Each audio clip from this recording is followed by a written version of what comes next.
was the last time you checked out a movie from a movie rental store? Like went to a Blockbuster on a Friday night, walked up and down those aisles trying to find just the right pick, and grabbed some movie theater candy and popcorn from those stands on the front of the checkout desk before checking out and heading home to watch it on your small but very heavy television at home. Maybe something like, 20 years ago? Well, for one Texas woman, her VHS rental turned less into remembering a long ago night with nostalgia and more of a headache. Welcome to Capers and Cocktails, a true crime podcast that doesn't take itself too seriously and gives you something to enjoy while you listen. The following content may be disturbing to some. Discretion is advised. If you're enjoying one of our themed cocktails, ensure you're of legal drinking age and have fun, but drink responsibly. I know Halloween is over, but in honor of the VHS in question for today's episode, we're doing a witchy drink. And if you're listening this week, I highly recommend you hop on over to the YouTube you can watch the whole episode, but you can see the drink. It's so pretty. Credit for the drink goes to the flavor bender, so visit their website to see beautiful pictures too. To make this drink, we're doing yet another infusion, so be sure to do this a bit in advance of when you need it. Take a half a part vodka and a handful of blackberries and add to an airtight container. Let this sit for at least 3 days, but longer if you can. When done, strain through a bit of cheesecloth and, of course, chomp down on those vodka-infused blackberries. Add simple syrup to the infusion to your taste, and then do a nice shake of edible glitter or luster dust to make it witchy. To make the drink, take 1 part apple brandy or apple-flavored vodka, 2 parts of the blackberry infused vodka, and a 4th part grenadine, and add to a shaker with ice. Shake until well chilled and strain into a glass, adding more of that glitter in if you want, which I know you do, and you know I do. To make the infusion for the mocktail, it's exactly the same except you'll use non-alcoholic vodka. The link to my favorite is in the description box. Then take 1 part apple juice, 2 parts of your infusion, and a 4th part grenadine. Shake in your ice-filled shaker and then strain.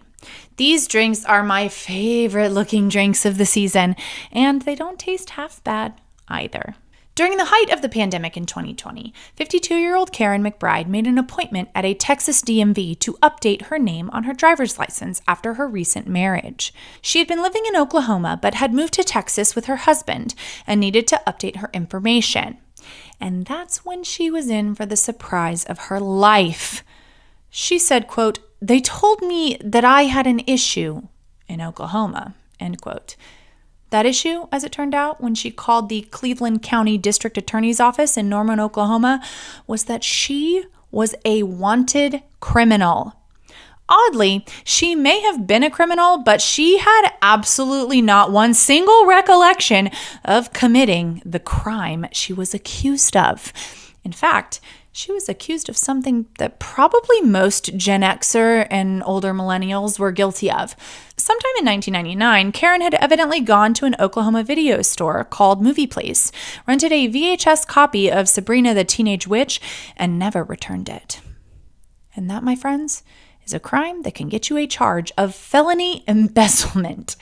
Karen, meantime, was floored. She would tell a local news reporter, quote, "She told me it was over the VHS tape and I had to make her repeat it because I thought, this is insane. This girl is kidding me, right?" She wasn't kidding, end quote. According to the records filed with the court, 2 decades earlier, in March 2000, Karen was charged with the felony offense of embezzling rental property. The allegations alleged that Karen, quote, "did willfully, unlawfully, and feloniously embezzle a certain 1 videocassette tape, Sabrina the Teenage Witch, of the value of $58.59, end quote. Okay, that seems like a little bit of an inflated figure, right? Evidently, when the VHS was not returned, authorities decided to press charges. For those of you who weren't the prime audience for the absolute classic ABC television series, Sabrina the Teenage Witch, it's a television show based on an Archie comic series that follows Melissa Joan Hart's Sabrina Spellman, a young woman who, on her 16th birthday, learns that she is a witch. Her spells tend to backfire since she is a beginner witch. Her witch aunts, Hilda and Zelda Spellman, coach her on the correct use of her power and provide her moral advice. Salem Saberhagen, a witch transformed into a cat for plotting to take over the world, also requires the attention of Hilda and Zelda and Sabrina. The core idea and genial loopiness of Sabrina have been likened to the 1960s TV sitcom Bewitched. And one other fun fact, the animatronic cat that was used to portray Salem was the same animatronic cat used in Hocus Pocus 1. It's not clear whether the stolen tape contained episodes of the series or the 1996 television movie that served as the show's unofficial pilot. Anyway, if that sounds like a show that you would not be into, well, you wouldn't be alone. Karen had no interest in Sabrina, saying, quote, "I have never watched that show in my entire life. Just not my cup of tea. I mean, I didn't try to deceive anyone over Sabrina the Teenage Witch. I swore to it," end quote. So if she didn't rent the feloniously missing VHS, then who did? Well, Karen had a theory. In 1999, she shared an apartment with another person. He had 2 kids, girls, who were in the prime viewing age for Salem, Sabrina, and their antics. Karen presumed that he went to the video store, rented the movie under her name, and for some reason didn't return it. As a matter of fact, the more Karen thought about it, the more other parts of her life seemed to suddenly make sense. Since 1999, she has been let go from or rejected from upwards of 5 different jobs. The companies had never provided an explanation, but as a result, she has come to the conclusion that her criminal background is to blame. Karen claims that, quote, "When they ran my criminal background check, all they were seeing was those 2 words, felony embezzlement," end quote. Even Melissa Joan Hart herself weighed in on the issue, reposting an image of a headline from the incident with a profound shrugging emoji as her only comment. It turns out that Karen is not the only person that has been criminally penalized for holding onto a VHS tape past the due date. A guy from North Carolina was taken into custody in 2016 for failing to return a VHS cassette of the critically acclaimed Freddy Got Fingered that he had rented in 2002. Following a traffic stop for a broken taillight, the individual was taken into custody. The man would say, quote, "The officer said, 'I don't know how to tell you this, but there's a warrant out for your arrest from 2002. It would appear that you rented the movie Freddy Got Fingered, but failed to return it when it was due.' At first, I thought he was joking," end quote. It had also been rented from a since-shuttered movie rental store. He hadn't expected to be arrested and brought before a magistrate, but he was.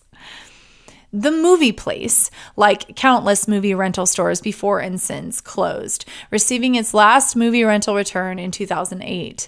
Maybe Sabrina was the reason for its demise, but somehow I doubt it. The last manufacturer of VHS players stopped producing them in 2016. So even if Karen found that long-lost VHS, chances are she wouldn't even have been able to play it.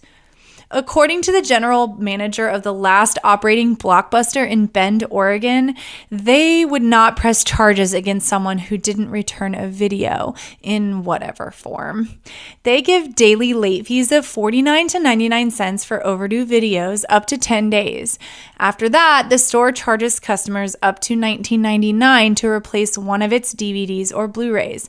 That's in today's money. On April 21st, 2021, prosecutors dropped the embezzlement charge against Karen, evidently in consideration of the, quote, best interest of justice, end quote, according to court documents. Probably a good idea since, according to at least one attorney, Ed Blau, quote, they would lose. And they would lose badly because there are no witnesses they're probably going to be able to find. There's no victim in existence anymore, end quote. But that doesn't mean it's the end. No harm, no foul. Evidently, it's not as easy as writing down some answers on a form. If you want to clear your name of the charges, at least in Oklahoma, Karen would have to file a lawsuit against the state to expunge it from her record. And I'm guessing that's not exactly free. All this for an overpriced VHS that is worth approximately $0.00 in wildly inflated 2023 dollars. Thanks for hanging out with me. Best to look through your closets in case you have some old lingering VHS tapes you lost and forgot to return over 2 decades ago. You never know when it's going to come to bite you in the rear end. I hope it all worked out for Karen and she got her record cleared once and for all. Rightfully. Sheesh. Head over to social media to tell me your opinion on this case. And we have way more podcast listeners than we have reviews on Apple Podcast. So could you maybe take a few minutes to give me some stars? Hopefully 5. I'll see you next week. And remember, there are always alternatives to, I believe Karen. Nothing she could have done differently.